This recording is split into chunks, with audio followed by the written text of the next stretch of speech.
हम लोग इस समय नमो भारत में हैं और दो बहुत सीनियर जर्नलिस्ट हमारे साथ हैं। हम इनसे बात करेंगे कि सराय काले खान से मेरठ तक का सफर उन्हें कैसा लगा और नमो भारत में बैठ के कैसा महसूस हो रहा है। देखिए, सफ़र की बात करूं तो सफ़र बहुत शानदार है और हमने वहाँ से टाइमिंग चेक की। 12 बजे हम वहाँ से स्टार्ट हुई हमारी ट्रेन और 40 मिनट में, मात्र 40 मिनट में नॉन स्टॉप ये बेगमपुल पहुँच गई। तो यानी कि 1 घंटे से भी कम आप सराय काले खां से और आप बेगमपुल आ सकते हैं। जब बीच में स्टेशन पड़ेंगे तो हो सकता है ये सफ़र जो है वो एक सवा घंटे का हो जाए, 40 मिनट से 1 घंटे का हो जाए।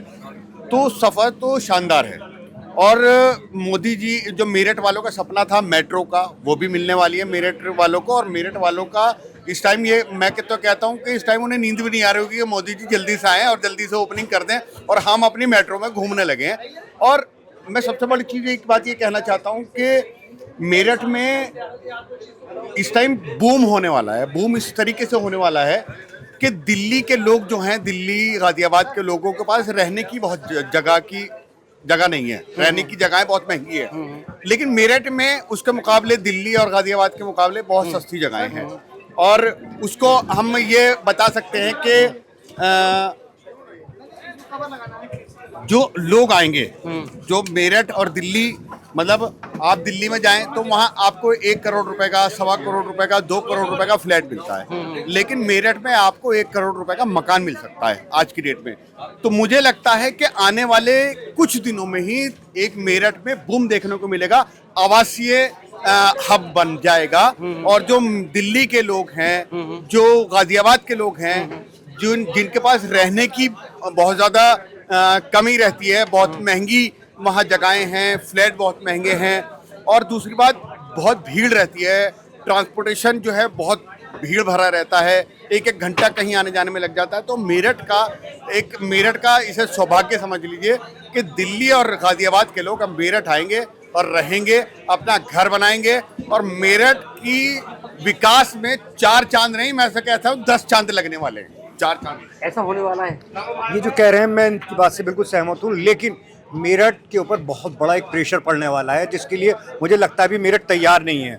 अभी बहुत सारी योजनाएं जो अभी धरातल पर नहीं उतरी हैं, अभी कागजों के अंदर चल रही हैं, क्योंकि जो दिल्ली और गाजियाबाद जो है, एनसीआर के जो शहरी जो लोग हैं, वो मेरठ के ऊपर उसका प्रेशर बढ़ने वाला है। उस प्रेशर बढ़ने के बाद में ऑलरेडी मेरठ की जो यातायात व्यवस्था है, सब कुछ पहले से चरमराई हुई है। लेकिन जो इतनी बड़ी सौगात मेरठ को जो मोदी जी ने दी है, ये मेरठ के लिए एक बहुत नायाब तोहफा है, लेकिन इस तोहफे को के लिए भी मेरठ पूरी तरीके से तैयार नहीं है। जो यहाँ का जो प्रशासन है, जो यहाँ की योजनाएं हैं, खासतौर से आवास को लेकर के, कहीं ऐसा ना हो कि यहाँ वाले लोगों के रहने के लिए भी आवास उपलब्ध ना रह पाए, क्योंकि बाहर वाले आएंगे, वो खरीद लेंगे, और चीज़ें इतनी महंगी होने जा रही हैं, जो मुझे लगता है कि, क्योंकि हमें लगता है कि दिल्ली में ऐसे बहुत सारे औद्योगिक संस्थान हैं कि वहाँ से दिल्ली में आने में 2 से 3 घंटे का सफर दिल्ली के लोग लगता है।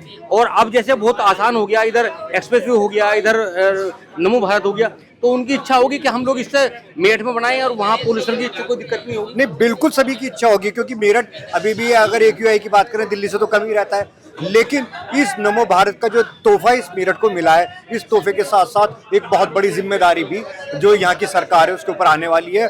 और ये जो प्रेशर मेरठ के ऊपर पड़ेगा, इस प्रेशर से किस तरीके से वो निपटते हैं और मेरठ के अंदर इस यातायात का बिल्कुल सबको आसानी से लाभ मिल सके, इसकी क्या तैयारी सरकार कर रही है। Thank you sir, thank you. तो अभी निखिल जी बहुत शानदार जर्नलिस्ट हैं, बहुत सीनियर जर्नलिस्ट हैं, और अभी हम लोग नमो भारत में बेगमपुल पे हैं। अभी सराय काले खां से आए, तो हम लोग बात करेंगे निखिल जी से कि नमो भारत को लेकर कैसा अनुभव हो रहा है। देखिए, बहुत वर्ल्ड क्लास ट्रेन है। आप देखिए, जिस तरीके से दिल्ली मेट्रो की अब तक बात करते थे, लेकिन अब ये ट्रेन मेरठ से चलेगी, तो यानी मेरठ के जो लोग हैं वो उसी सुविधा का आनंद ले सकेंगे। और जो कनेक्टिविटी की बात करो, 1 घंटे से कम के समय में हम जब दिल्ली पहुंच जाएंगे तो विकास के रास्ते भी खुलेंगे, रोजगार के रास्ते भी खुलेंगे, और लोगों की कनेक्टिविटी बढ़ेगी, जिससे इंफ्रास्ट्रक्चर को बहुत मजबूती मिलने वाली है आने वाले समय में।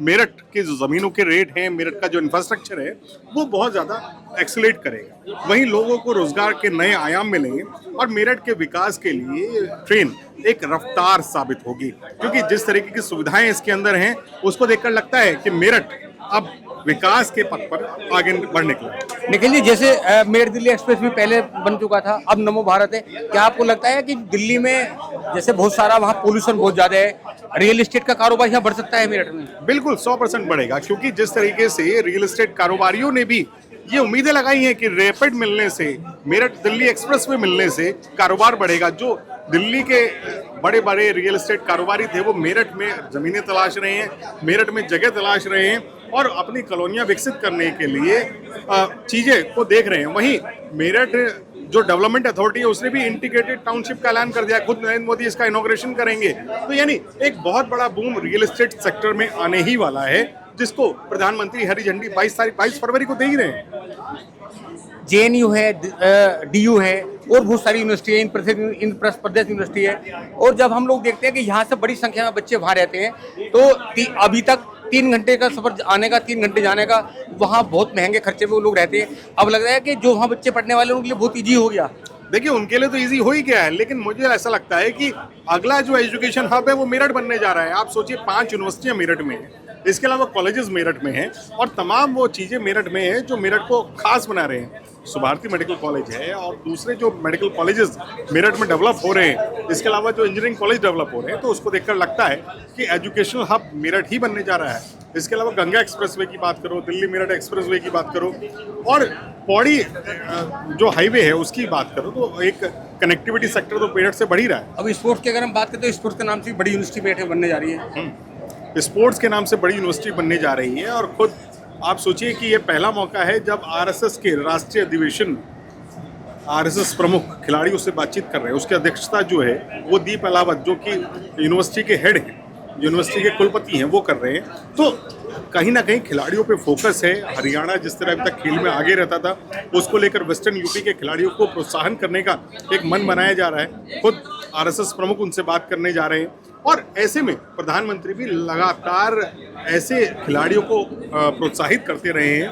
तो मेरठ तो चहुमुखी विकास की तरफ है। रैपिड मिल गई, एक्सप्रेसवे मिल गए, गढ़ पौड़ी हाईवे मिल गया, तो तमाम चीज़ें जो है वो मेरठ के लिए विकास की रफ्तार बढ़ाती ही जा रही है। जब हम दिल्ली की योजनाओं की बात करते हैं, क्योंकि अब हम इस समय हम नमो भारत में बैठे हुए हैं। नमो भारत जो कि भारत सरकार का प्रोजेक्ट है, क्या वजह है कि उत्तर प्रदेश में, खासकर मेरठ में, एनसीआर में यातायात की व्यवस्था इतनी बेढंगी क्यों है?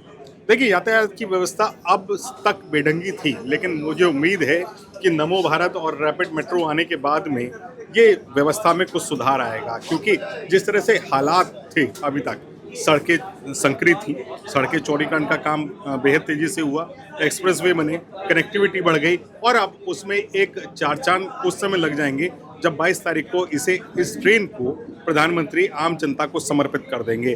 तो कनेक्टिविटी बेहतर होगी, यातायात की सुविधा और अच्छी होगी और इसको अच्छा बनाने की दिशा में काम तो चल ही रहा है। आज चूँकि हम लोग मेरठ दक्षिण से पहले सरायकाला जाते हैं, सरायकाला से फिर वापस आते हैं और पहली बार बेगमपुल जो मेट्रो और रैपिड का स्टेशन है वहाँ रुके। इतना शानदार जो बना हुआ है, जो देखा पहली बार। हमें लगता है कि 22 तारीख के बाद में प्रधानमंत्री अब क्या डेट देंगे? क्या लगता है आपको कि 22 तारीख से उसी दिन से चल सकते रैपिड मोदी? बिल्कुल, अभी तक का जो एनसीआरटीसी का जो ऐलान है वो यही है कि आम जनता के लिए समर्पित कर दी जाएगी। मोदीपुरम से लेकर आप सरायकाला तक का सफर कर पाएंगे, जो 82 किलोमीटर का सफर है और 55 मिनट में आप इसे पूरा कर लेंगे। लोगों के लिए दिल्ली बहुत दूर थी, मेरठ के लोगों के लिए 2 से ढाई घंटे लग ही जाते थे अगर जाम ना मिले, लेकिन अब वही सफर 55 मिनट में पूरा हो सकेगा। तो एक बड़ी उपलब्धि है मेरठ वासियों। जो किसान हैं वेस्ट यूपी के, जो कहीं बेंगलोर नहीं गए, दिल्ली नहीं गए, बहुत ज़्यादा, वो मेट्रो में कभी नहीं बैठे, जो वो पहली बार रैपिड ट्रेन में बैठेंगे, रैपिड के स्टेशन में चलेंगे, तो कैसा उन्हें महसूस होगा? देखिए, जो किसान है, जो गरीब पृष्ठभूमि से ताल्लुक़ रखता है या ग्रामीण पृष्ठभूमि से ताल्लुक़ रखता है, उसको लगता है कि कहीं वो विदेश में आ गए हैं। अभी तक उन्होंने देखा तो है ही, क्योंकि दिल्ली में मेट्रो चलती है और दिल्ली मेट्रो जिस तरह से लबरेज होकर चलती है, लोग बिल्कुल खचाखच भरे रहते हैं, वही कुछ स्थिति मेरठ से भी बनने ही वाली है। क्योंकि आप मेरठ साउथ की स्थिति देख लीजिए, पार्किंग नहीं मिलती है। मेरठ साउथ अपने जो पीक आवर्स है उसमें फुल नज़र आती है और ऐसे में जो कनेक्टिविटी का एक नया आयाम मेरठ से जुड़ने जा रहा है, मोदीपुरम से जुड़ने जा रहा है, तो उसको देखकर लगता है कि मेरठ में विकास भी होगा, लोग दिल्ली मेरठ सफ़र आसान होगा तो कनेक्टेड रहेंगे और रोजगार के नए अवसर उन्हें मिल सकेंगे। निखिल जी, आपको बहुत बहुत धन्यवाद, बहुत बहुत साधुवाद, शुक्रिया, आप जुड़े।